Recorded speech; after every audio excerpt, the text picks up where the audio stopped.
C'est tout à fait positif. Ça, c'est rare et précieux pour nous. Merci beaucoup, mesdames. Je salue, d'abord, je souhaite bien sûr au musée de la Légion d'honneur. Je salue tout particulièrement les membres de la Société des Amis de l'Ordre de la Libération et leur président. Je salue également les membres de l'Association des honneurs héréditaires qui nous font le plaisir et l'honneur de nous rejoindre aussi aujourd'hui et leur président Pierre Chaillard. Vous avez bien fait de venir parce que vous allez assister à un moment absolument extraordinaire. C'est tout ce que vous vouliez toujours savoir sur l'ordre de la libération, ses insignes, ses papiers, sa diplomatique sans jamais oser demander. Et bien là, ce soir, vous allez pouvoir vous lâcher, vous allez pouvoir demander tout ce que vous voulez. Vous avez deux grands spécialistes, Jacques Calero et Cyril Cardona. Je suis toujours émerveillé devant le savoir, le niveau de connaissance, le niveau de culture et d'expertise de passionnés comme ils le sont. J'ai beaucoup d'admiration pour eux à ce titre. Donc, sans tarder, je leur passe la parole. Bien. Bonjour, mesdames et messieurs. Donc, je suis Jacques Calero. Je m'intéresse à l'ordre de la libération depuis très peu de temps, en fait, depuis à peu près 5 ans, grâce ou à cause de Cyril Cardona, que j'ai eu le plaisir de rencontrer à cette époque-là et qui m'a invité à l'accompagner dans les archives de l'ordre de la libération pour faire des recherches, notamment sur les brevets. Et je me suis pris de passion pour cet ordre. Et comme je suis quand même collectionneur à la base, au fil du temps, j'ai essayé d'approfondir mes recherches. Et j'ai même dans l'idée, en projet, de faire un livre sur la Croix de la Libération. Donc cette présentation est un peu un tour de chauffe pour moi. Ça me permet de mettre en place quelques idées que je commence à mettre sur le papier. Et je suis aussi preneur de tout ce que vous pourriez, vous, en tant que passionné pour la plupart, m'apporter comme complément d'information dans le cadre de cet ouvrage que je prépare, et donc sur la Croix de la Libération, dans les domaines principaux des catalogues de médailles que certains fabricants privés ont pu éditer après la guerre, de 1945 à nos jours. Et puis, si vous avez d'autres informations qui seraient susceptibles de m'intéresser pour définir un peu tous les types toutes les variantes de la Croix de la Libération, je suis preneur. Si vous avez des suggestions pour l'ouvrage, je suis également preneur. Voilà, je me suis lancé là-dedans et j'ai besoin de nombreux conseils. Alors, tac. Voilà, donc dans un premier temps, je ferai une rapide présentation de l'ordre de la libération et de l'histoire de la Croix de la Libération. Ensuite, je détaillerai les Croix de la Libération et la Croix de la Libération et ses différentes variantes. Alors, c'est un peu une présentation à la Prévert. Je montrerai des images de différents modèles. J'insisterai particulièrement sur les modèles que j'appelle officiels, à savoir le modèle anglais et le modèle de la monnaie de Paris. Les autres étant des modèles fabricants privés que je présenterai également, mais non pas qu'ils ont moins d'intérêt, mais la difficulté d'identification se situe principalement entre les modèles anglais et certains modèles, les premiers modèles de la monnaie de Paris. Voilà. Et ensuite, Cyril prendra le relais pour présenter les brevets de compagnons. Voilà. Alors tout d'abord, je remercie l'ASAMLOC de m'avoir proposé de présenter ce sujet et le musée de nous accueillir ici. Je remercie également l'Ordre de la Libération et son représentant qui est présent, M. Trouplin, pour m'avoir ouvert depuis 5 ans les archives de l'Ordre et qui va m'aider également à porter son appui pour ce livre en m'ouvrant également les collections pour pouvoir l'illustrer. Il existe peu de documentation sur la Croix de la Libération pour les collectionneurs. En fait, on trouve... Ah mince, ah, voilà. Bon, je me suis planté. Ça commence. Hop. Voilà. Donc on trouve le livre de Cyril Cardona qui se trouve ici, voilà, qui est épuisé. Donc on espère qu'il va être réédité à quelques exemplaires. On trouve également 2 livres qui se trouvent à gauche. C'est les livres de Mathé Doré, qui ont été écrits dans les années 90, il me semble, qui parlent essentiellement des compagnons. C'est des biographies sur les compagnons de la Bourgogne, mais à la fin de chacun de ces livres, il présente une bonne étude sur les attributs de l'ordre, à savoir les croix notamment. Un petit fascicule qui a été édité par le forum Insignes et Médailles, qui détaille quelques modèles de la croix de la Libération, et puis un autre recueil d'articles qui est un peu plus ancien, de Robert Moreau, mais qui n'est pas très pertinent. En tout cas, il n'y avait pas beaucoup d'infos dedans. Voilà. Voilà les documents qui m'ont permis, en tout cas, de me donner envie d'aller plus loin. Et puis, dernier remerciement, 3 collectionneurs qui m'aident également. Christophe Jubanon, qui est membre de l'association. Christophe Dessola également, qui sont des collectionneurs que je connais et qui m'aident aussi en me montrant leurs différents modèles de croix. Et puis Frédéric Biscara, qui m'a aussi aidé dans cette étude. Voilà. Alors, la Croix de la Libération a été créée par une ordonnance datant du 16 novembre 1940 par le général de Gaulle à Brazzaville. Ici, vous avez ce modèle. Elle était destinée à récompenser les personnes ou les collectivités civiles et militaires qui se seront signalées dans l'œuvre de libération de la France et de son empire. On retrouve ce texte à l'intérieur de l'ordonnance. Alors à ce moment-là, le général de Gaulle était à Brazzaville et l'idée c'était de créer bien sûr une récompense, sachant qu'il ne voulait pas attribuer la Légion d'honneur. Donc il a décidé de choisir de créer un autre ordre pour récompenser les gens méritants. Je pense que, par ailleurs, cela pouvait permettre aussi d'asseoir sa légitimité en tant que représentant de la France. Le fait de créer un ordre, ça appuie également cette image. Un seul titre, celui de compagnon de la Libération. Il n'y a pas de grade, pas de classe, un seul insigne, la Croix de la Libération.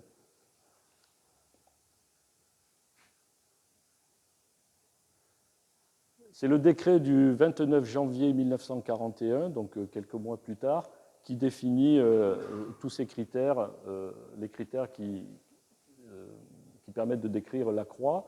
Donc un grade unique, je l'ai dit. Donc il s'agit d'un écu surmonté d'un glaive qui lui-même supporte une croix de Lorraine noire. Donc le glaive symbolise le combat que mènent les Français libres, et la croix de Lorraine, qui est le symbole de la France libre depuis l'été 40, puisque c'est l'amiral Muselier qui l'a proposé au général de Gaulle. Alors, les dimensions, c'est toutes les croix. Comme collectionneur, vous savez bien que les dimensions, ce n'est pas des critères à prendre forcément au pied de la lettre, puisque ça peut varier en fonction de la frappe, en fonction des modèles et des variantes. Au revers de cette médaille, on trouve une devise, Patriam servando, victoriam tulit. En servant la patrie, il a remporté la victoire. L'insigne se porte, comme toutes les médailles et décorations, à gauche sur la poitrine. Voilà. Et son ordre de préséance est défini également. Il vient juste après la Légion d'honneur et avant la médaille militaire. Ce qui créera, juste après la guerre, quelques années après la guerre, une petite polémique entre l'association des médaillés militaires et l'ordre de la Libération. Le président de l'association des médaillés militaires voulait que la médaille militaire reste à la place qu'elle avait avant la guerre, à savoir juste après la Légion d'honneur. Et donc, dans les archives, on retrouve divers courriers de compagnons qui ont écrit au président pour dénonçant ce souhait et argumentant qu'en tant que compagnon et médaillé militaire, il souhaitait que l'insigne de l'ordre reste à la position que lui avait donnée le général de Gaulle. Et c'est resté tel quel. Au total, il y a eu 1061 croix de la libération attribuées. Donc on entend par là 1038 personnes physiques, dont 6 femmes. 18 unités militaires ont été décorées de la croix de la libération et 5 communes de France. Donc les 5 communes, c'est Paris, Grenoble, Nantes, Vassy-en-Vercors et Île-de-Sein. Et pour les 18 unités, j'en citerai quelques-unes. Donc le groupe de bombardement Lorraine, par exemple, le régiment de fusiliers marins pour la marine, et pour les unités de l'armée de terre, la 13e demi-brigade de Légion étrangère, le régiment de marche du Tchad, voilà, à titre d'exemple. Le dernier compagnon, ce fut Hubert Germain, qui est décédé en 2021 et donc qui a rejoint le caveau du Mont Valérien.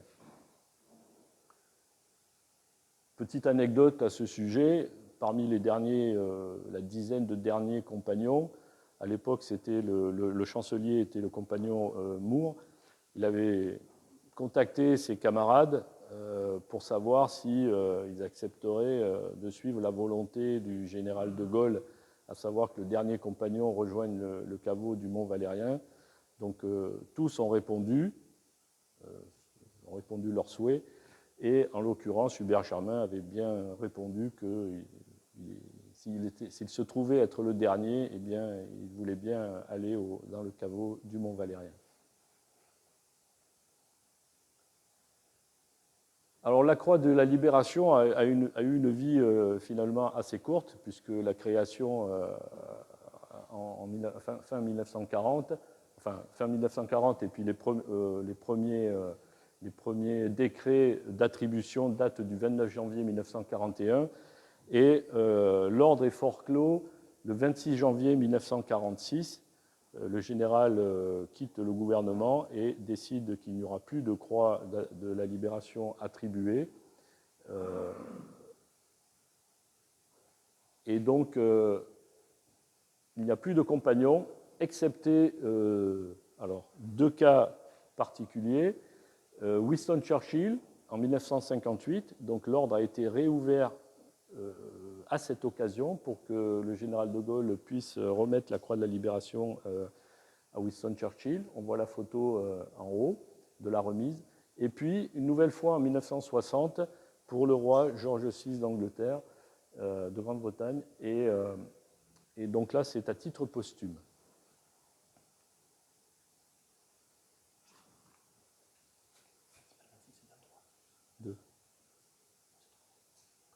Non, c'est le 26. 26.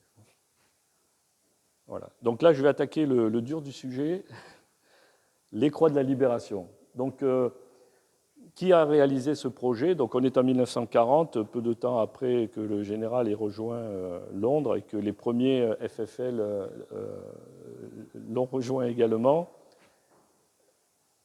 Alors, le général a fait un appel à projet de dessin. Et donc, c'est le dessin de Tony Mella. Tony Mella était officier à ce moment-là dans les forces françaises libres. Il était stationné, si j'ai bonne mémoire, à Camberley, et à côté de Londres. Il était élève aspirant. Et donc, il était dessinateur à l'origine.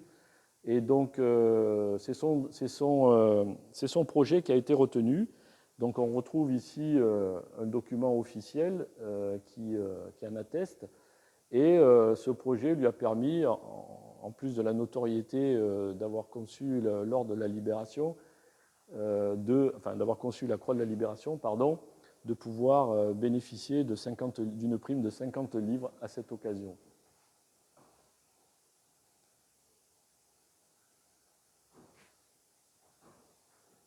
Alors nous sommes à Londres. Il n'est pas question de faire fabriquer quoi que ce soit en France, bien entendu. Le général le général ou en tout cas ses subordonnés, vont faire des recherches et vont taper à la porte de différents médaillistes londoniens pour savoir quel pourrait être leur projet. Et donc c'est la maison Pinch qui l'emporte. Alors celui qui semble avoir fait des recherches pour trouver le médailliste qui conviendrait, dans un livre de M.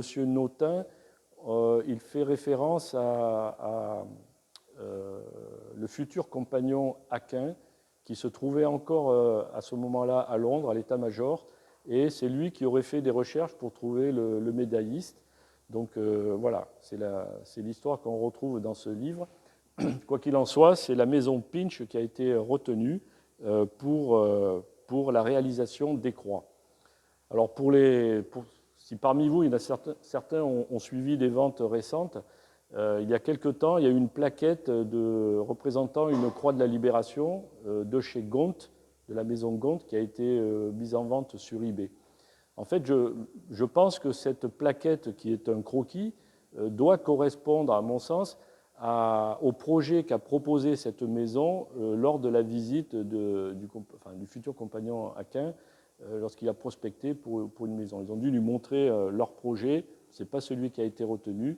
Quoi qu'il en soit, je pense que ça apporte un élément supplémentaire à cette prospection de médaillistes. Alors, c'est la maison Pinch qui a donc fabriqué ces croix. Cyril, dans ses recherches, a trouvé il y a quelques années aux archives nationales des documents très intéressants qui ont permis d'identifier, alors ce sont des commandes et des bons de commande et des bons de livraison, qui ont permis d'identifier un total de 400 croix qui auraient été fabriquées et livrées en 1941. Très précisément, 263 croix avec le premier modèle de ruban, que je vous présenterai tout à l'heure, et puis 137 avec le deuxième modèle de ruban. Voilà. Donc tous ces documents attestent d'une part que c'est la maison Pinch qui les a fabriqués et qu'en 1941, 400 croix Pinch ont été fabriquées. Je rajoute les documents. Alors ces croix ont été destinées à l'exportation.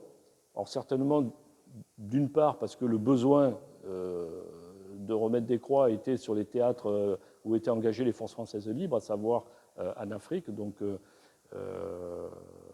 les combats à ce moment-là, on était sur l'Érythrée. On était au moment des combats en Érythrée à ce moment-là. Donc l'idée, c'était de les envoyer là-bas où se passaient les combats. Même si, par ailleurs, en Angleterre, il y avait la bataille d'Angleterre qui n'avait pas tardé à commencer, et les marins avaient déjà été... il y avait déjà des marins qui avaient été... auxquels la croix avait été attribuée, mais pas encore remise, à Londres. Je pense qu'il y avait aussi une idée de taxe dans cette affaire d'exportation.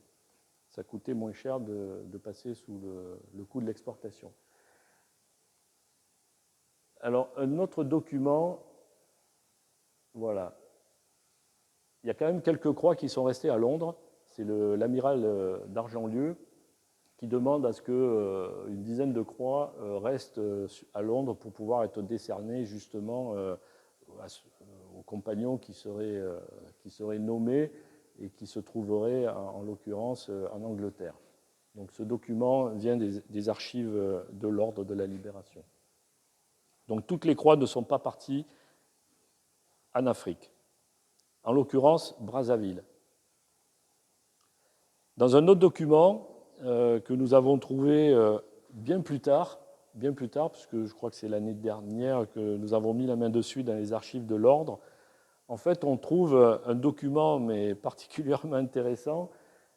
C'est en fait un bilan qui date de début 1944, un bilan qui est demandé par le cabinet du général de Gaulle et qui demande à l'intendant de lui donner exactement le nombre de médailles, de croix qui ont été commandés, livrés. Voilà. Donc ce document qui vient compléter les premières factures que je vous ai montrées précédemment permet d'identifier qu'au total, sur la période 1941 à 1945, 1250 croix de la Libération ont été fabriquées et livrées par la maison Pinch. Voilà. Dont 263 croix uniquement avec le ruban premier type, toutes les autres avec le ruban qu'on appelle deuxième type. Voilà.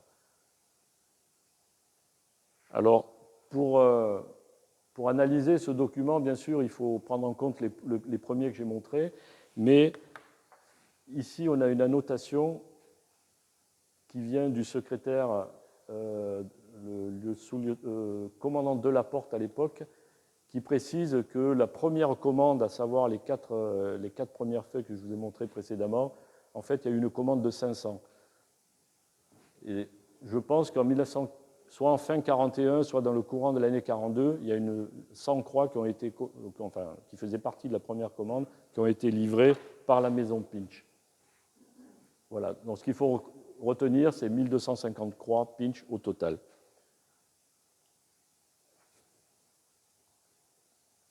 Voilà le détail des... Bon, ça c'est la fin. Voilà. Alors je parle de plusieurs rubans qui ont équipé les croix de fabrication anglaise. Alors à quoi ressemblent ces rubans?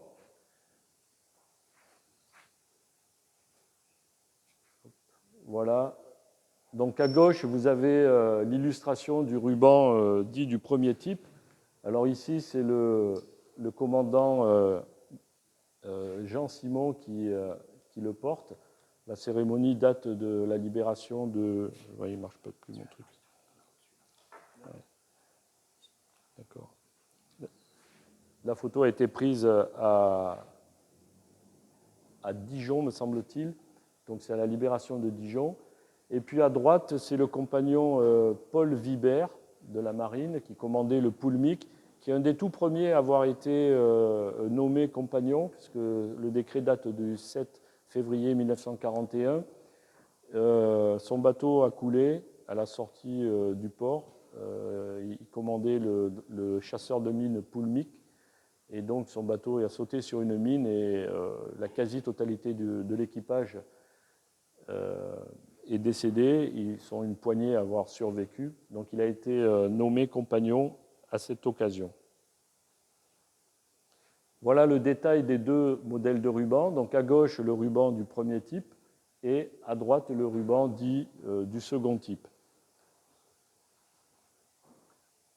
Je reviendrai sur les rubans en fin de présentation pour détailler un peu plus précisément. Alors, je vais présenter les fabricants officiels. Donc j'entends par là ceux qui ont été sollicités directement par le Conseil de l'Ordre ou plus tard par le cabinet du général. Il s'agit donc de la maison John Pinch de Londres pour les premières croix et ensuite, après la libération, par la Monnaie de Paris. Toutes les autres fabrications, ce sont des fabrications privées, de fabricants privés que je présenterai également, Artus Bertrand, Delande, Bacqueville, etc., que vous connaissez très bien.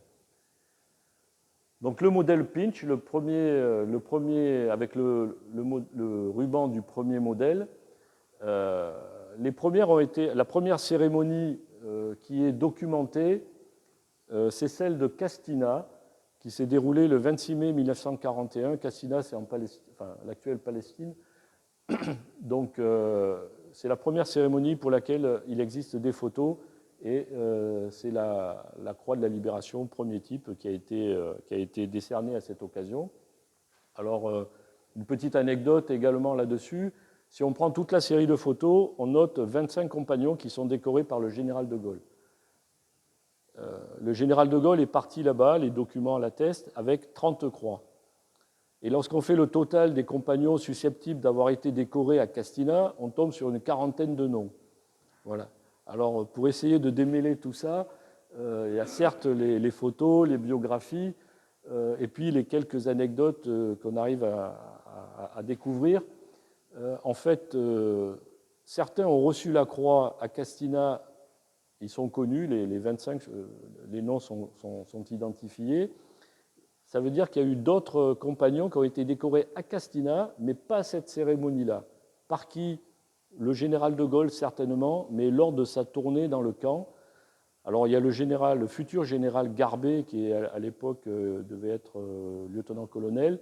Lui se trouvait à l'hôpital. Dans un document qui se trouve dans son dossier, il dit, parce qu'il fait une réclamation un peu plus tard dans le courant de la guerre, il dit qu'il a été décoré par le général de Gaulle à l'infirmerie et qu'il était accompagné de 2 ou 3 autres personnes qui, eux aussi, auraient été décorés par le général à cette occasion, donc à l'infirmerie, pas sur les rangs. Voilà. Une autre anecdote, c'est celle du compagnon Brusson, qui lui aussi aurait été décoré, alors pas à cette cérémonie non plus, mais à un autre moment, qui lui dit « on m'a remis la décoration, mais comme il n'y en avait pas assez, on me l'a enlevée pour la mettre à celui d'à côté ». Voilà. Donc c'est des choses qui se sont effectivement produites, faute de matières premières. Voilà ce qui pourrait expliquer le fait que on soit entre une petite quarantaine de compagnons décorés à cette occasion, mais que le général, il n'avait que 30 croix, donc il a dû faire des choix, et les choix ne sont manifestement pas portés ni sur le général Catroux, ni sur les officiers, a priori pas sur les officiers. La dernière cérémonie qui soit documentée, c'est-à-dire pour lesquelles nous ayons des photos, c'est celle de Beyrouth en 1942, le 29 août 1942. C'est la dernière cérémonie au cours de laquelle on voit la croix de la Libération avec le ruban premier type remis. Voilà. Ici, c'est le compagnon Roumeguer qui est décoré par le général de Gaulle.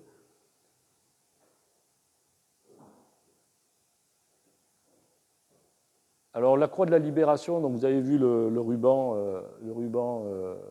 qui est vraiment très différent et très anglais. Au revers de cette croix, on ne trouve cette attache que sur les croix premier type. C'est une attache particulière, c'est une attache vraiment typique des médailles anglaises. Pour ceux parmi vous qui collectionnent les médailles anglaises, vous le reconnaîtrez. Donc, voilà, là on le voit un peu mieux. Voilà, c'est ce type de plaque. Alors, on peut la trouver exceptionnellement sur un autre ruban, mais c'est parce que le compagnon l'a décousu et l'a mis sur un autre ruban. Pour quelle raison? Ça peut s'expliquer. Je prends l'exemple du compagnon Mesmer. Mesmer a été décoré à Castina le 26 mai 1941. Donc, il a reçu la croix premier type. Mais dans le courant de l'année 1943, il me semble, il a été affecté à Londres. Donc à Londres, il n'était pas question qu'il porte un ruban qui n'était plus officiel. Donc on le voit sur les photos, il porte le ruban du deuxième type, mais sa croix qui est conservée au musée de l'Ordre comporte cette attache cousue, comme là vous voyez, c'est cousu à la main. Hein, c'est cousu à la main. C'est fait par l'intéressé lui-même ou par son épouse. Mais vraisemblablement, on ne trouve pas le même système de couture qu'ici, hein, que sur les originaux. Voilà.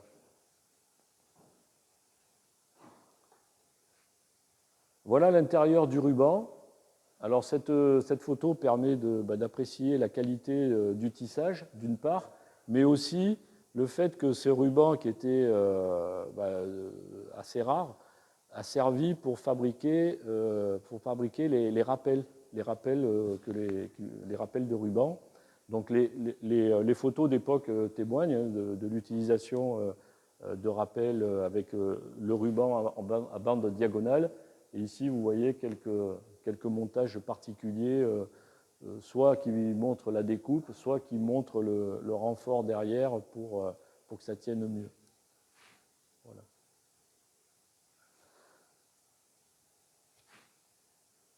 Alors la croix premier type, en fait, la croix avec le ruban premier type a duré officiellement que quelques mois, puisque les premières ont été remises fin mai 1941, mais dès le mois de juin, le Conseil de l'Ordre évoque le fait que ce ruban n'est pas satisfaisant. Le général de Gaulle est du même avis et il demande la modification de ce ruban en proposant un ruban plus conventionnel, plus français, à savoir le vert un peu plus soutenu et des bandes verticales et non plus en diagonale. Voilà. Donc ce document qui se trouve au musée de l'Ordre atteste de la période, vous voyez, 11 juin 1941. Donc officiellement, ce ruban va être officialisé quelques semaines plus tard.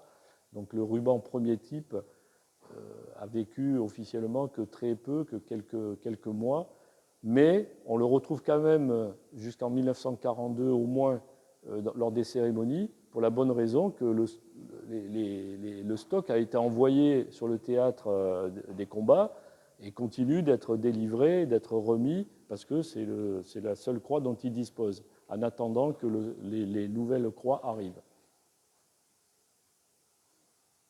Donc, la première remise de la croix avec ce ruban que j'ai pu identifier, c'est la remise à l'amiral Muselier en octobre 1941. Et je trouve, en recoupant grâce aux familles et grâce au musée, en recoupant les dates de remise et les croix que détiennent les familles, je pense que ces croix Pinch ont été, les croix anglaises, donc, ont continué d'être remises jusqu'à peu près avril-mai 1946.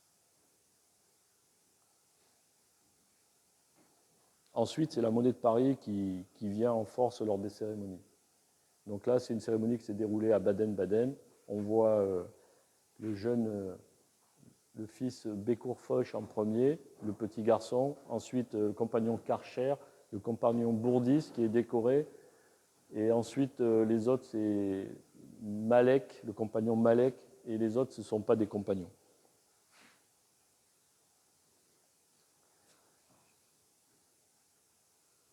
Les courriers que nous avons retrouvés à l'Ordre permettent d'identifier le début de la fabrication des croix par la monnaie de Paris.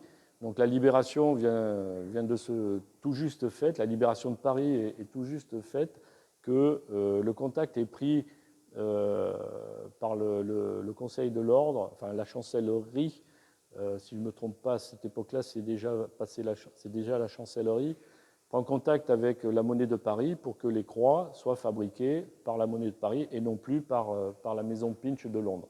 Donc, on voit différents échanges dès l'automne 44, d'une part pour faire part de ce souhait de fabrication par la monnaie de Paris, et la monnaie de Paris exprime le besoin de récupérer les outils auprès de la maison Pinch. Donc tout ça, il y aura pas mal d'échanges de courriers. Les outils de la maison Pinch, à savoir la matrice et les coins, ne seront livrés en France que dans le début 1945, courant février 1945. Voilà, donc ça met quand même pas mal de temps. Pendant tout ce temps-là, c'est les croix du modèle Pinch qui sont donc... ce sont donc les croix anglaises qui continuent d'être livrées à Paris et remises lors des différentes cérémonies qui arrivent en nombre maintenant, puisqu'on est en 1945, la libération est en cours, et donc là, les cérémonies, notamment sur Paris, se multiplient, mais également sur le théâtre des opérations, par les grands chefs et par le général de Gaulle lorsqu'il fait ses tournées. Sachant que la croix de la Libération, c'est bien décrit dans les documents, enfin dans l'ordonnance et dans le décret de janvier, elle est remise par le général de Gaulle ou par un compagnon. Elle ne peut pas être remise par une autre personne, un compagnon désigné. Alors voilà les croix de la monnaie de Paris. Donc ça, c'est la croix de la monnaie de Paris qui est la plus précoce, c'est-à-dire qui doit dater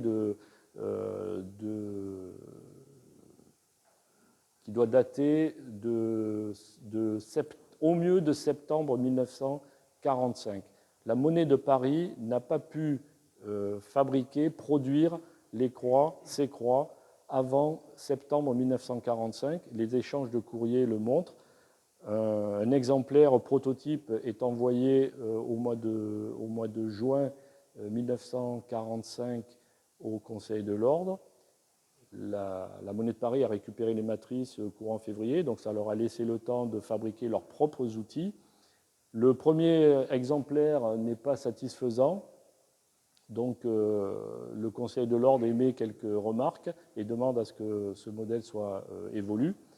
Et la monnaie de Paris renvoie un second modèle qui tient compte, un second exemplaire qui tient compte de ces modifications. Et le dernier document que nous ayons eu entre les mains, c'est un courrier qui date de fin août 1945, où la monnaie de Paris s'impatiente et demande au Conseil de l'Ordre, enfin la chancellerie, pardon, de statuer et de valider le modèle qu'ils leur ont présenté de manière à ce qu'ils puissent lancer la production. En l'occurrence, la monnaie de Paris évoque 1000 exemplaires. Donc ce modèle est très très proche de celui anglais.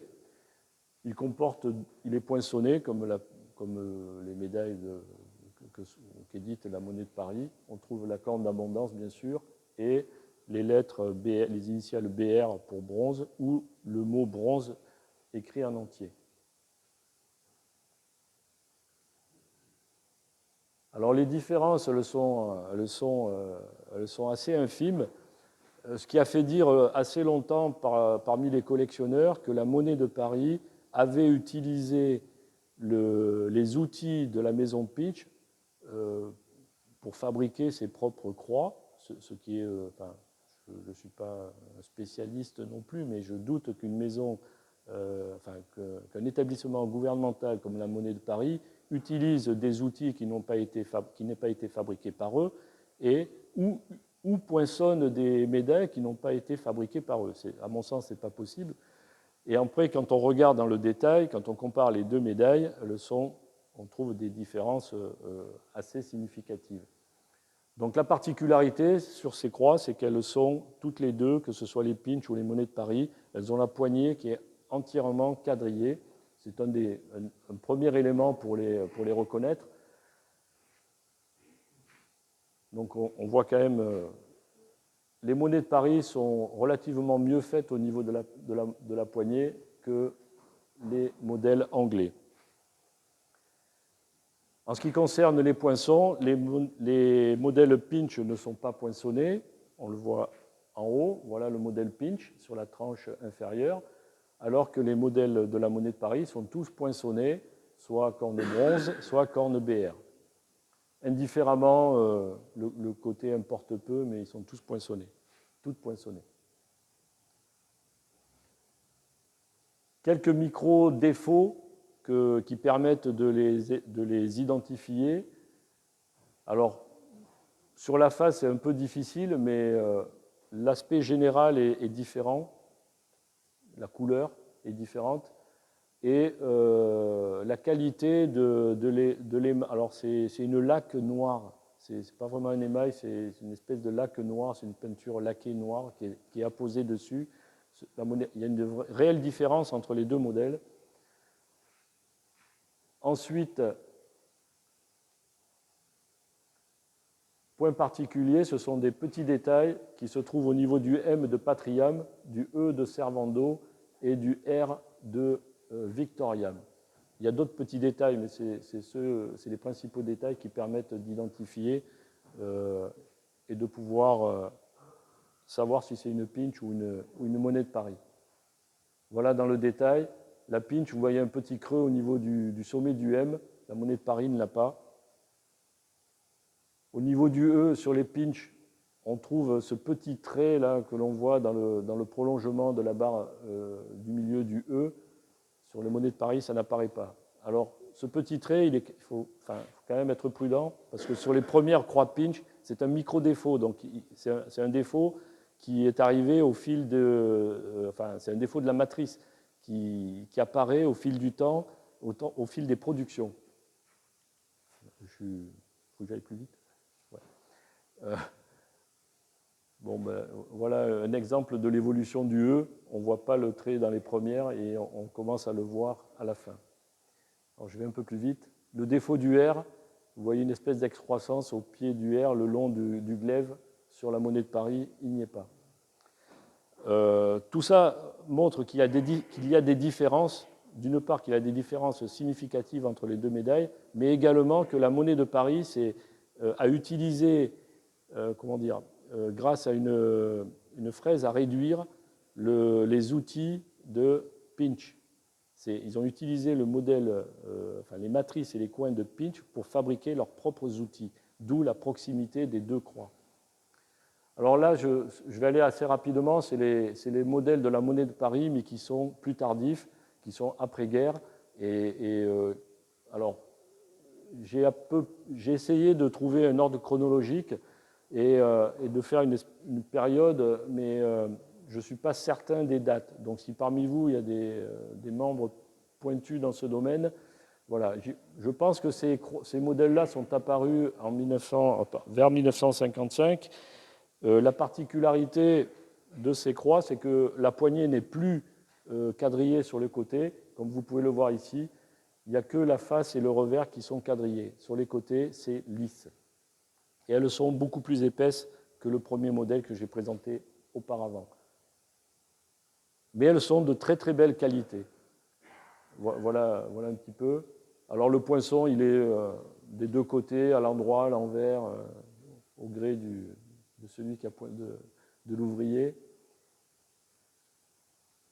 Un modèle un peu plus tardif, 65-75, j'ai établi cette période parce que dans le diapo suivante, voilà, ici, cette croix m'a permis, elle est marquée 1974, BR FLOR pour bronze florentin, qui m'a permis d'identifier un petit peu la période de fabrication des années 70. Et ça, c'est le dernier modèle qui, à ma connaissance, a été produit par la Monnaie de Paris. Donc là, on n'est plus sur une laque noire de qualité, on est sur une résine un petit peu translucide, noire, que l'on trouve sur pas mal de médailles actuelles, qui n'est pas vraiment de belle qualité, il faut l'avouer. Ah, je vais trop vite. Donc voilà sur la chronologie que j'ai pu établir, les modèles précoces de la Monnaie de Paris jusqu'au dernier modèle actuel.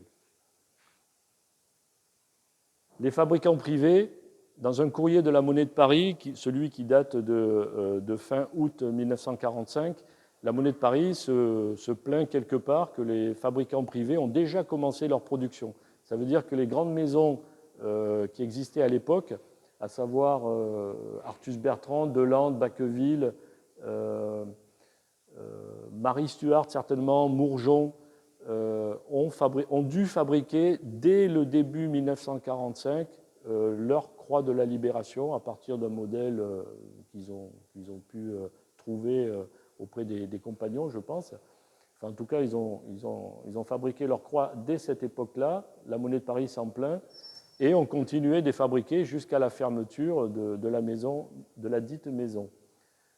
Alors, je suis preneur de catalogues, si vous en avez, qui datent de cette période après-guerre, donc, pour pouvoir identifier. Je commencerai par la maison Artus Bertrand. Grâce à Tom Dutheil récemment et aux visites qui sont réalisées au profit des membres de la SAMLOC chez Drago,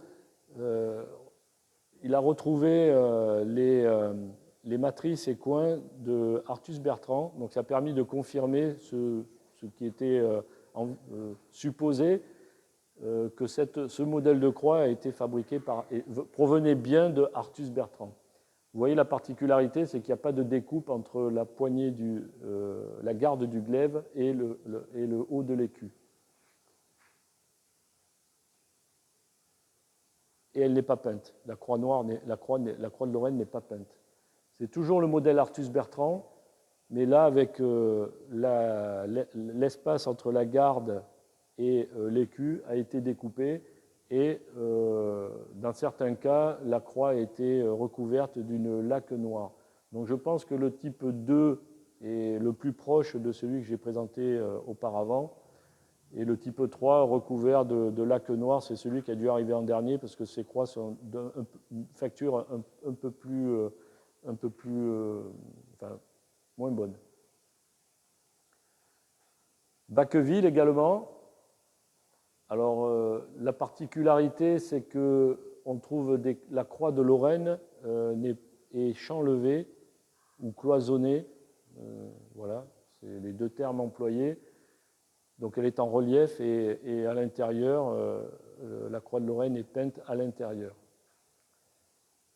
La qualité du premier, du type 1, est est de très bonne qualité. En revanche, au fil du temps, on s'aperçoit que la qualité se dégrade considérablement si on prend en compte le dernier type qui est vraiment, il est épais comme du papier à cigarette, et c'est malheureusement celui qui est en vente, qui était dernièrement en vente chez Bacqueville.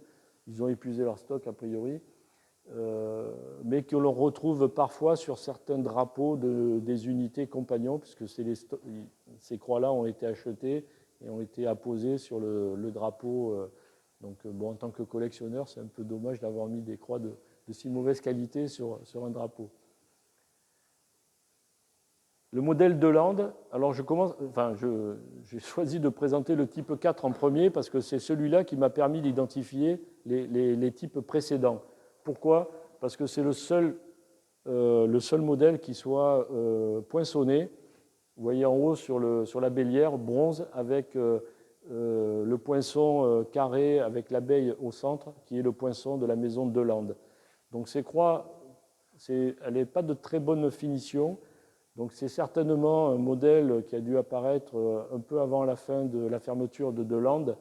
Et donc grâce à ce modèle, j'ai pu identifier les modèles précédents en comparant tout simplement les détails du lettrage au revers.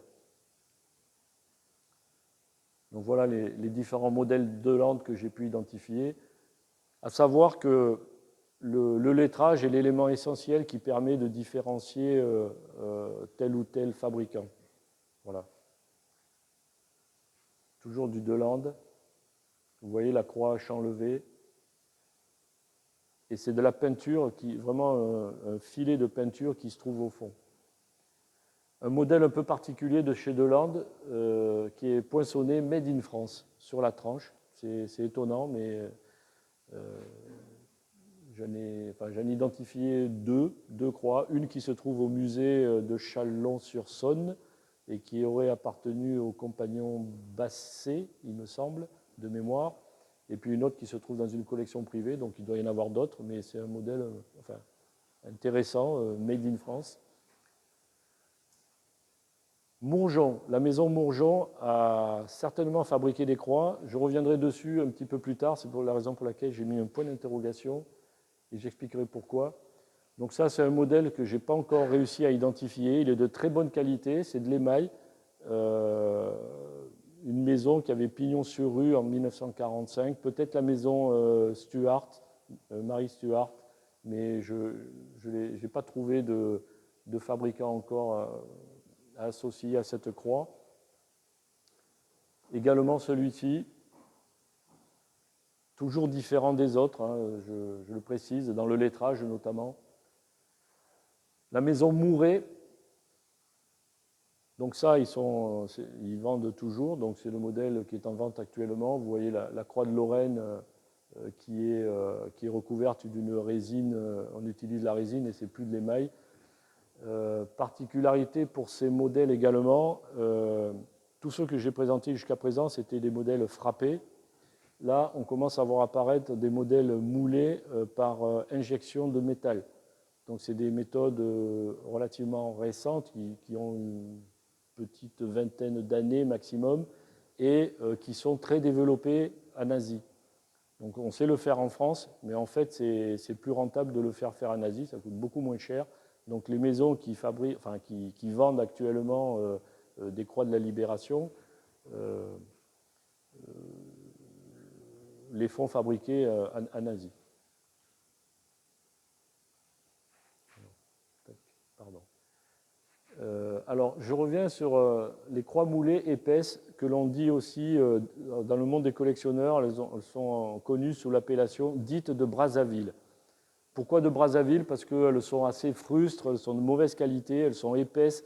Ça fait vraiment des fabrications locales et c'est de là que vient ce terme de Brazzaville. Alors, Brazzaville parce que la France libre, c'était la capitale de la France libre en 40 et 41, enfin pendant la guerre. Donc, peut-être que les collectionneurs plus anciens que moi ont pensé que ça pouvait venir de là-bas. Alors, pour moi, c'est absolument pas africain.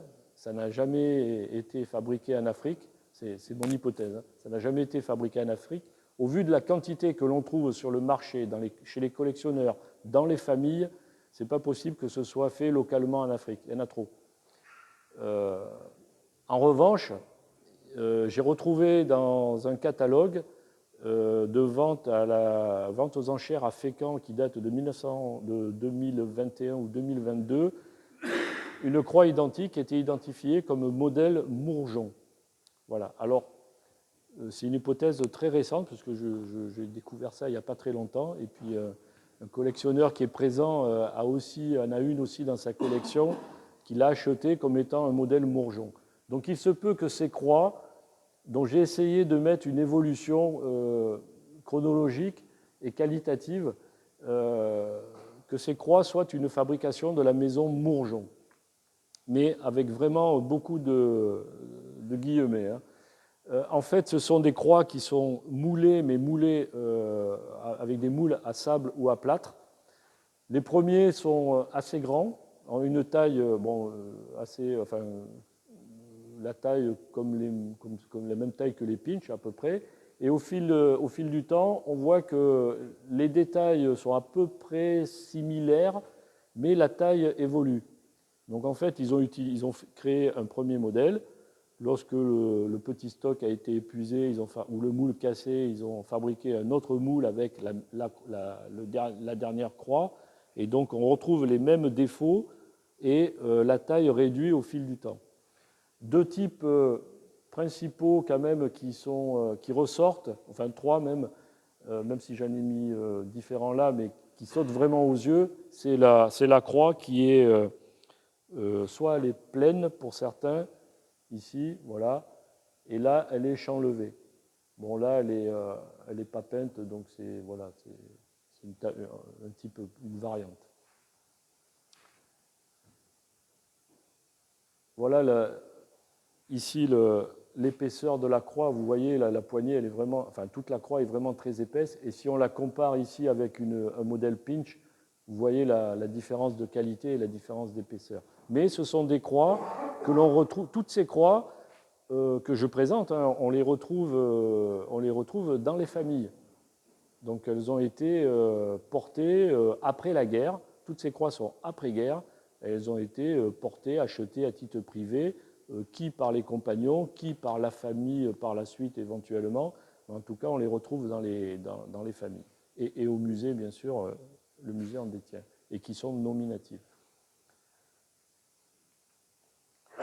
Un modèle particulier, toujours épais, avec des croix non pas peintes en noir, mais peintes en marron, mais présentent les mêmes détails, donc c'est la même maison qui a fait ces croix. Pourquoi elles ont été peintes en marron? Je n'ai pas d'explication. Un modèle pareil, moulé en plâtre, mais beaucoup plus fin. Celui-là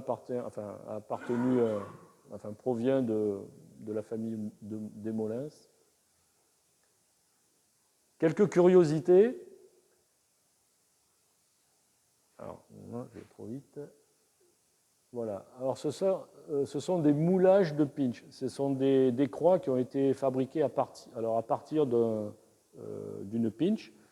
Elles sont assez fines, elles sont bien faites. Quelle est leur origine? Je ne sais pas exactement. Enfin, je ne sais pas. Mais elles sont quand même très, très bien faites. Pour certaines, elles sont très, très bien faites. ce qui me laisse penser qu'elles auraient pu être faites sur un théâtre d'opération nord-africain vers 44, dans les années, enfin en 44 et peut-être après. La raison qui me fait penser ça, c'est un document qui a été trouvé dans les archives de l'ordre. Et en 44, il y a un défaut de croix à Alger. Le cabinet du général fait appel à l'intendant en Angleterre et il dit on n'a plus de croix à remettre, est-ce que vous pouvez nous en envoyer? L'Angleterre n'est pas en mesure de les envoyer du fait des délais et du fait que la production est encore en cours à la maison Pinch. Donc ils prennent contact avec la maison Toufik-Bichet, que vous connaissez peut-être. Toufik-Bichet est installé au Caire. Et donc, il y a un courrier qui atteste et qui demande à la maison Toufik-Bichet, est-ce que vous pouvez produire des rubans et est-ce que vous pouvez produire des croix? Le Toufik-Bichet répond, oui, on peut vous faire du ruban, il n'y a pas de souci. Et pour les croix, envoyez-nous un modèle et on vous les fera. Voilà. Et pas d'autre échange. Voilà, le courrier s'arrête là, on n'a pas de réponse. Donc, on ne peut pas affirmer que la maison Toufik-Bichet a effectivement fabriqué des croix pour le gouvernement,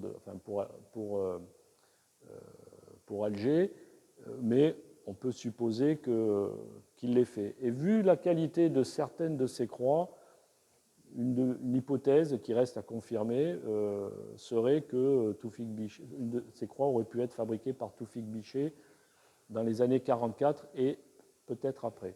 Voilà. On trouve ces croix dans les familles également.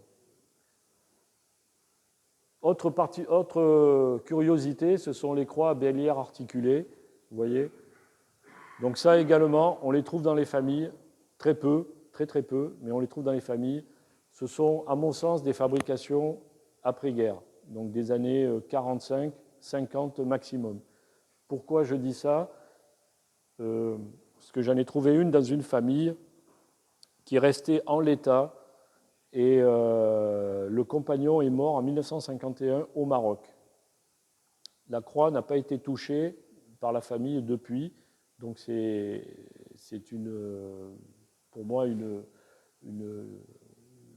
forte probabilité que le compagnon ait acheté cette croix lors de son affectation au Maroc, son passage au Maroc, puisqu'il y a vécu depuis la fin de la guerre jusqu'en 1951, il est mort là-bas, et la croix n'a pas été touchée par la famille, donc une hypothèse ce serait que ces types de fabrication, qui sont des croix moulées également, soient une fabrication nord-africaine. Voilà d'autres types d'attaches de bélières articulées. Quelques croix en métal précieux.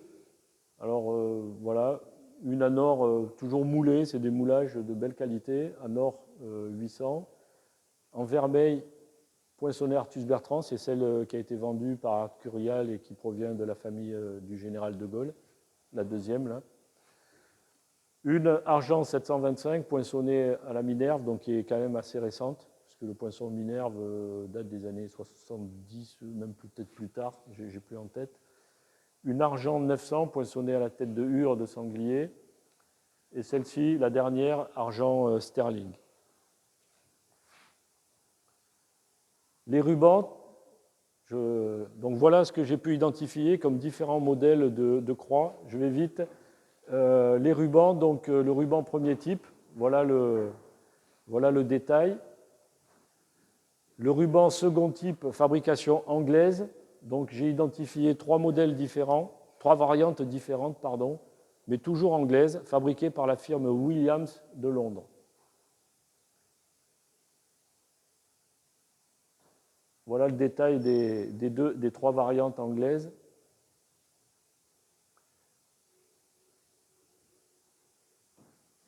Ça, ce sont les échanges dont je vous ai parlé avec la maison Pinch pour leur demandant la fabrication de rubans. Alors, je passe vite fait, sinon je vais me faire gronder. Voilà. Les rubans français, alors plusieurs modèles différents, plusieurs couleurs différentes. Il ne faut pas tenir compte du jaune. Le jaune, c'est simplement que la couleur verte est passé au soleil, mais normalement c'est vert, mais vous voyez quand même différentes tonalités, différents tissages.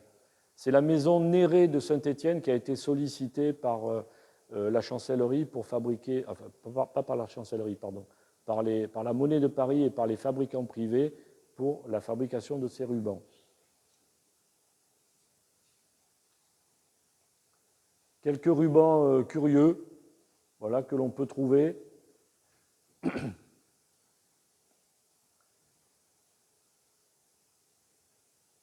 Alors, leur authenticité est quand même sujette à caution, hein, je précise. Le modèle à bande diagonale, le premier modèle à bande diagonale est quand même imprimé, c'est pas au feutre, hein, c'est imprimé, donc c'est quand même bien fait. Le second brodé, voilà, je ne saurais pas dire. Celui qui vient qui est au musée de la Légion étrangère, c'est des bandes faites au stylo. Et le dernier, c'est au stylo aussi. Donc c'est quand même un peu curieux. Bien sûr, la Croix de la Libération a été fabriquée en taille ordonnance, on vient de le voir, mais également en taille réduite, en différentes tailles que proposent les fabricants privés, avec des montages habituels sur barrette ou sur chaînette.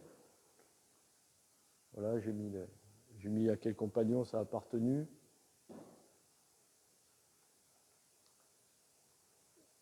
Monté sur barrette, on l'a vu, les rubans ont été découpés. Donc le modèle officiel en haut, c'est celui du compagnon Geoffroy. Et sa croix a été présentée dans les premières dont j'ai présenté le revers. Le deuxième compagnon Baselaire de Rupierre. Le troisième qui est tout à fait original et qui prouve qu'à l'époque, ils ont fabriqué localement au stylo à partir de rubans verts des rubans à bande diagonale. Et les photos d'époque, on le voit sur plusieurs compagnons, ont effectivement fabriqué leur propre ruban à partir d'un bout de tissu qu'ils avaient récupéré. Pour la petite histoire, ici, c'est la barrette du compagnon Litolf. Litolf, les photos prouvent ici et sur d'autres photos qu'il a porté cette barrette. Il est mort en Russie, c'était un compagnon du Normandie-Niemen, il a été abattu en Russie et cette barrette a été conservée par la famille telle qu'elle, est revenue, elle est bien notée dans l'état des affaires personnelles, des objets personnels qui ont été renvoyés à la famille à la fin de la guerre. Et je crois que depuis, ces objets sont au musée de l'Ordre de la Libération. Voilà. Les rappels habituels avec le ruban anglais, le ruban français utilisé. Là, ici, on voit le ruban de la Croix de la Libération qui est avant la Légion d'honneur. Ça arrive régulièrement que les compagnons choisissaient de placer la Croix de la Libération avant la Légion d'honneur, estimant qu'elle avait, à leurs yeux, plus de valeur que la Légion d'honneur. Voilà. Donc ça, c'est le cas du compagnon Albert, mais il y en a d'autres. Les boîtes, je finis avec les boîtes. Donc les boîtes, ça, ce sont les boîtes qui accompagnent les croix de la maison Pinch, avec les noms à l'intérieur. C'est intéressant.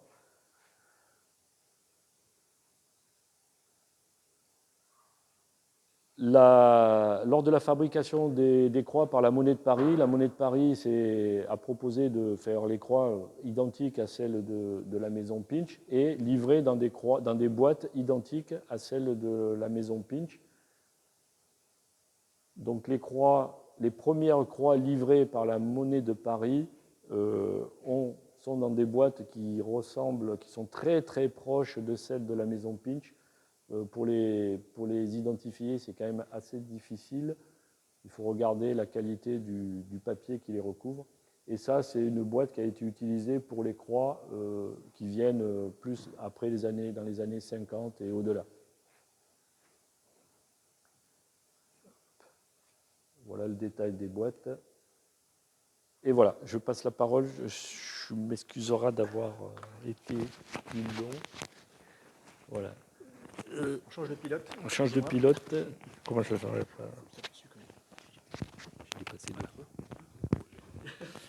Donc nous sommes arrivés aux 3/4 de la présentation. Il me reste 20 minutes pour finir. J'ai eu moins de chance avec les brevets des compagnons que je n'en ai eu avec les croix. Je m'explique, il y a peu de documents qui parlent des brevets et je n'ai pas trouvé de facture ni autre courrier qui traitait des brevets. Mais tout s'est fait de façon empirique et nous allons le voir à peu près. Étonnamment, l'ordre de la libération n'est pas systématiquement accompagné, tout du moins au début, d'un brevet. La Légion d'honneur, vous recevez la Légion d'honneur, vous recevez un brevet après, il y a des droits de chancellerie pour cela. La médaille militaire, pareil, l'ordre national du mérite, bien entendu aussi. En revanche, ce n'est pas prévu, en tout cas je n'ai pas trouvé de traces officielles de ces brevets dans les textes de création. Donc, les premiers apparaîtront, vous verrez après, avril 43. Au début, qu'avons-nous? Nous avons des attestations, des extraits de décrets décernés localement. Donc celui que nous voyons ici, celui du général Koenig, fait au Levant. Et cette variante existe à partir donc, de 42 jusqu'en 43. Les dimensions sont données. Et elle ne concerne que les compagnons qui ont la chance, je veux dire la chance d'être stationnés au Proche-Orient. Pourquoi? Parce que les autres compagnons qui sont situés ailleurs n'ont pas de documents particuliers et je n'ai pas encore trouvé de trace d'échange avec l'ordre pour demander des extraits personnels. Ça arrivera plus tard, mais dans ces années-là, ce n'est pas encore le cas. Et pour preuve, voici celui-ci, c'est un extrait de décret qui date de juillet 44, envoyé au compagnon Hugo. Et vous voyez, c'est fait par le secrétaire de l'ordre avec le tampon, le timbre humide du secrétaire de l'ordre, qui lui attribue. Nous trouvons régulièrement des extraits comme ça de décrets dans les dossiers des compagnons qui sont dans les archives de l'ordre de la Libération. Donc c'est assez intéressant aussi à consulter. Après les extraits de décrets, apparaît à la mi-avril, avril 43, le fameux premier brevet de l'ordre de la Libération. Alors il est grand, 50 cm par 39 cm, et il est peu connu, très rare. Dans ce sens, avec Jacques, on en a dénombré une petite dizaine maximum, je vais dire 8, mais je vais rester sur la petite dizaine. Dans les archives de l'ordre et de la Libération, nous avons la chance de pouvoir en consulter 3, dont celui donc, du chef d'escadron Étienne de Bois-Lambert. Je vais vous présenter un peu les caractéristiques de ces brevets. Outre sa dimension, la particularité, c'est qu'il y a un filigrane donc, qui se retrouve de façon contemporaine sur les brevets initiaux de la médaille de la Résistance, pareil, créée en 1943 à Londres. Ça déflore ma remarque suivante. Nous voyons préimprimé imprimé sur le brevet, donc Londres 1943. Constatons aussi qu'il y a un timbre à sec qui est apposé sur le brevet. Nous parlons à cette époque de la chancellerie de l'ordre de la Libération, France combattante. Gardez cela en tête, ça va évoluer par la suite. Donc, ce brevet est signé par le général de Gaulle. Il s'agit d'une impression, ce n'est pas une signature à chaque fois, c'est une impression. En revanche, le chancelier de l'ordre signe, lui, par sa main, le brevet. Vous constatez aussi que le général l'attribue. Et vu la date en question, il n'y a que la référence de l'ordonnance de création dont a parlé Jacques juste avant.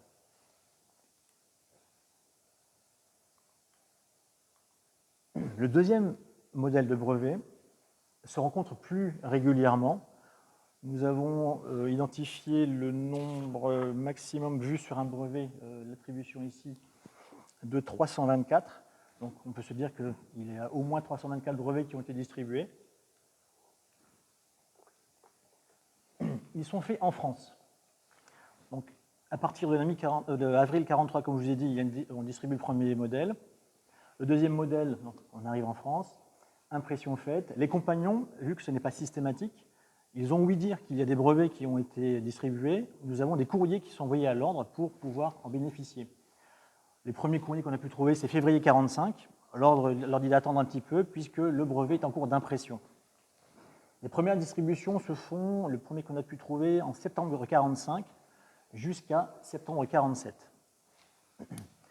La particularité, alors tout à l'heure, la croix était, je ne l'ai pas évoqué, mais plus transparente, on va dire. Celle-ci est sombre. Il y a le premier élément d'ordonnance, certes. Maintenant, il y a la fameuse ordonnance du 7 janvier 44 qui statue clairement les décorations du gouvernement provisoire de la République française. Et enfin, donc, c'est par décret que la croix est attribuée. Ce n'est plus le général de Gaulle qui décerne la croix elle-même. Toujours l'impression de la signature du général, et cette fois-ci, c'est le secrétaire de l'ordre qui signe. Le papier, lui, il est... Alors, petit détail, oui, pareil, c'est toujours le même timbre à sec. Et le papier, on peut le voir un peu, il est plus épais. Et vous avez un modèle qui est exposé sur la table là-bas tout à l'heure, comme vous pourrez jeter un œil, plus avisé. C'est vraiment un papier un peu canson, qu'on va dire, un gros grammage, alors que l'autre, que tout à l'heure, souvenez-vous, il y avait un filigrane. Celui-ci plus épais et plus petit. Voilà, 46 cm par 36 cm. Je reviens là-dessus. Je fais maintenant une aparté sur la carte d'identité des compagnons. Pourquoi? Parce qu'en 1947, les derniers compagnons qui demandent à avoir des brevets se voient malheureusement déçus, puisqu'en octobre 1947, l'ordre leur répond « Désolé, on n'a plus de brevet disponible. Le nouveau est en cours de création, de validation par l'ordre, il sera fait prochainement. » Donc je vais déflorer le sujet. Prochainement, c'est 1965. Donc nous sommes en 1947. Donc, entre-temps, il y a un besoin qui se fait sentir au niveau des compagnons, et c'est je cherche le terme exact, c'est la société d'entraide des compagnons de la Libération qui va répondre aux besoins, dans ce sens où les compagnons n'ont rien pour attester qu'ils sont compagnons, et il apparaît de plus en plus d'usurpateurs du titre de compagnon en France. Donc le besoin est clair. Donc l'ordre de la Libération va laisser la société d'entraide gérer tout ça, enfin créer la carte de compagnon, et c'est l'ordre qui va s'occuper d'écrire dessus les numéros, les noms, et de les envoyer aux compagnons. Mention particulière, je vais vous la présenter. Mention particulière, cette carte était payante. Donc elle était destinée, tous les compagnons pouvaient l'avoir, même les compagnons décédés, je vais vous expliquer après, mais celle-ci était payante. Comment se présente-t-elle? Un petit fascicule comme cela. Il mesure, j'ai noté, 7 cm et demi sur 11 cm. Donc de large 7 cm sur 11 cm quand il est plié. Il y a plusieurs feuillets. Le premier, la carte est exposée derrière. Donc vous avez le nom du compagnon, introduction du général. Et voilà pourquoi je vous en parle. Puisque ça ressemble à s'y méprendre à un brevet. Sauf que ça fait ça, je vous dis 11 cm par 15. Donc c'est le seul document qui atteste que les titulaires sont compagnons. Notons qu'il y a un numéro d'attribution. Le choix des numérotations est très simple. C'est l'ordre des décrets, des compagnons par décret. Du premier décret, les 10 premiers compagnons de 1 à 10, jusqu'au dernier décret du 22 janvier 1946. Donc la dernière carte devrait avoir le numéro 1061. On décarte les compagnons vivants, les compagnons décédés, c'est une importance à souligner, et bien sûr les entités dont on a parlé, les régiments et les villes. Je mentionne la partie vivants ou décédés. Pour les vivants, d'où le nom de carte d'identité, il est possible de se faire inscrire en préfecture, de enregistrer en préfecture, et cette carte, donc dans le livre il y a une version avec la photo et autres remplie, ça pouvait faire office de carte d'identité réellement de la République française. En revanche, pour les personnes décédées et les unités, cette partie-là est vierge. Voici la carte dépliée, vous voyez donc le recto et le verso. Il a été créé un modèle définitif. Donc les travaux ont commencé, comme on l'a dit tout à l'heure, en 1947. Le temps que ça mûrisse, nous avons pu trouver dans les archives du musée de l'Ordre de la Libération 2 projets qui ne sont pas malheureusement sourcés, mais au regard de la typographie, au regard des dessins, vous verrez plus tard que je pense qu'il s'agit du même graveur qui a fait le brevet définitif qui a été validé. Mais malheureusement, je ne peux pas vous l'affirmer. Voici le brevet définitif. Il apparaît en 1964, envoyé aux compagnons, d'abord les compagnons vivants en 1965, et ensuite les familles des compagnons, puisqu'ils sont décédés, et les unités. Il est un peu plus petit que les 2 précédents. Au lieu d'être en paysage, il est en portrait. et il est dessiné par Robert Louis, héraldiste. Une chance que nous avons, je vais trop vite, hop. Cette fois-ci, il y a toujours un timbre à sec, et nous pouvons voir que cette fois-ci, nous avons la grande, ça c'est grande chance, je suis à l'envers là. Attendez, oui, je vais trouver. Ah oui, en fait, il est à l'envers. Il y a deux images malheureusement qui se sont superposées. Donc cette fois-ci, c'est plus chancellerie lors de la Libération, c'est grande chancellerie lors de la Libération. Et là, je voulais vous montrer, c'est lorsqu'on prend le brevet et qu'on le retourne, on voit là, en relief l'empreinte du timbre à sec. J'ai eu la chance de trouver aussi en parallèle des archives et des factures Pinches. Les seuls éléments concrets que nous pouvons trouver, ce sont les dossiers de principe et d'ébauche du brevet de l'ordre de libération fait par Robert Louis. Donc la première maquette, voici une maquette colorée avec le collier dessus, avec quelques indications dont je vous fais grâce, mais là il dit qu'il ne faut pas que ce soit trop petit, enfin si, il veut mettre son nom mais assez petit, que tout ce qui est ici en noir et ici en noir, ce sera en relief, et c'est que c'est très visible sur un brevet quand on le voit vraiment, ce n'est pas plan, il y a vraiment des petits reliefs faits grâce à l'impression. Voici l'organisation presque finale, et ce que je voulais montrer, le collier de grand maître. Et ce que je vais vous montrer, il y a eu deux propositions, une avec un fond blanc et l'autre avec un fond crème. Nous savons maintenant que le fond crème a été sélectionné. Qui a eu le brevet numéro 1? Alors, on a cherché la logique d'attribution. Ce n'est pas le général de Gaulle. La logique d'attribution est la suivante. On a d'abord attribué les brevets aux compagnons vivants, dans l'ordre alphabétique. Ensuite, une fois les vivants passés, nous attaquons les décédés, dans lesquels on inclut aussi les entités. Donc le premier titulaire, le titulaire du brevet numéro 1 est Michel Abalan. Donc, je vous zoome pour que vous voyez bien qu'il y a un numéro 1, qu'il a reçu donc, en 1964, il était vivant.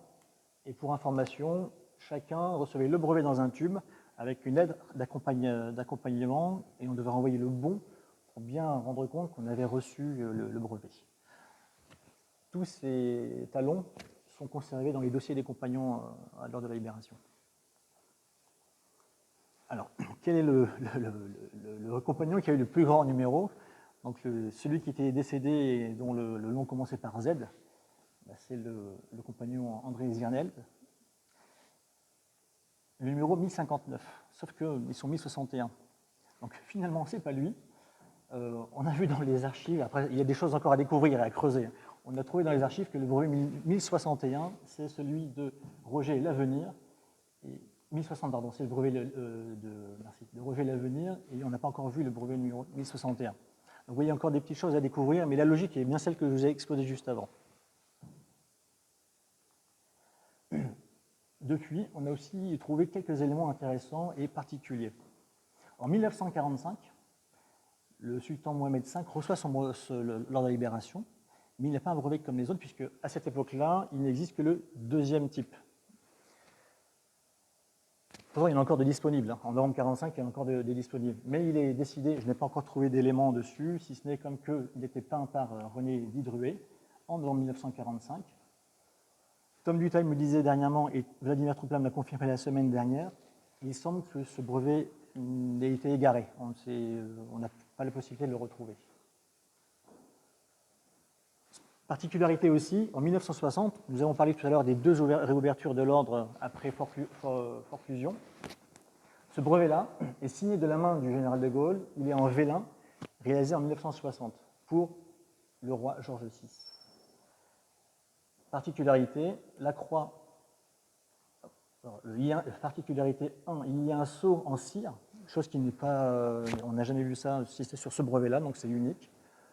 Le ruban ici, c'est un ruban de miniature, comme a présenté Jacques tout à l'heure, de miniature de l'ordre de la libération.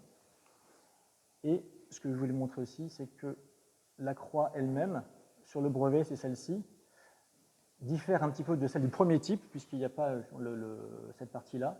Et on voit un peu là, alors là, c'est pas parce que c'est du carton, au contraire, c'est que c'est du vélin, vraiment le brevet en peau. Particularité, pourquoi j'ai réussi à vous faire cette photo-là, puisqu'avant, vous avez sûrement vu que c'est conservé en Angleterre, vu les droits, c'est conservé en Angleterre, c'est Tom Dutay qui nous a prêté cette photo qu'il a eue par ses relations. Ce zoom-là provient d'un document qui est conservé à l'ordre de la Libération, puisque c'est un brevet fauté, si je peux dire, puisqu'il s'était trompé dans la partie indication du titre. Donc ils ont dû le refaire. Et chance pour nous, ils ont conservé ce brevet. Donc il est un magnifique brevet à pouvoir consulter aux archives. Tout ça, c'est un accès libre. Il suffit de demander à Roxane Ritter, prendre rendez-vous avec elle et demander ses cotes, et vous pouvez les consulter. J'ai encore 2 brevets à vous présenter. Un incroyable, qui est celui du général Leclerc. Qu'a-t-il d'incroyable? De prime abord, il ressemble à tous les autres, sauf que si on regarde de plus près, il est signé par le général de Gaulle. Je reviens en arrière. Tout à l'heure, nous avions le secrétaire de l'ordre et le grand chancelier. C'est que je n'ai pas trop mentionné, mais vos yeux affûtés ont vu la chose. Donc, ce brevet, signé par le général de Gaulle à la main, et bien sûr par Bollambert aussi de l'autre côté. Au début, je me suis demandé si c'était un brevet spécifique fait pour le général Leclerc. En fin de compte, non. On voit que ça a été un peu gratté, tapé à la machine dessus pour mettre le titre du général de Gaulle et de l'autre côté, le titre du grand chancelier.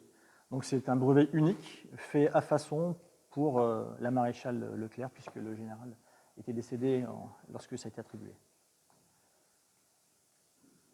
Voilà, c'est pour voir encore plus que ça a été gratté. Pour finir, dernière photo du soir.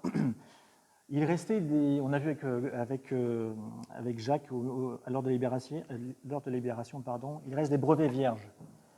Et il a été rencontré, tu l'as vu dans les familles, tu en as vu 2 dans les familles, chose que je n'ai pas vue moi au fur et à mesure de mes recherches, des brevets attribués bien tardivement, donc il n'y a pas de numéro, bon ok, il y a un timbre, et le grand chancelier a signé là, il s'agit de François Jacob, qui était grand chancelier de 2007 à 2011. Donc c'est un brevet très tardif, donc duplicatum, duplicata, voir s'il y en a eu plusieurs. Nous n'avons pas l'information, on en a trouvé 2, et je crois que le grand chancelier était avant. C'est pas Jacob, c'était avant. Donc il se peut que les compagnons aient demandé au fur et à mesure, dès qu'ils aient perdu le leur, pour avoir un nouveau brevet. Ceci clôt notre longue présentation. Si vous avez des questions, nous sommes à votre disposition.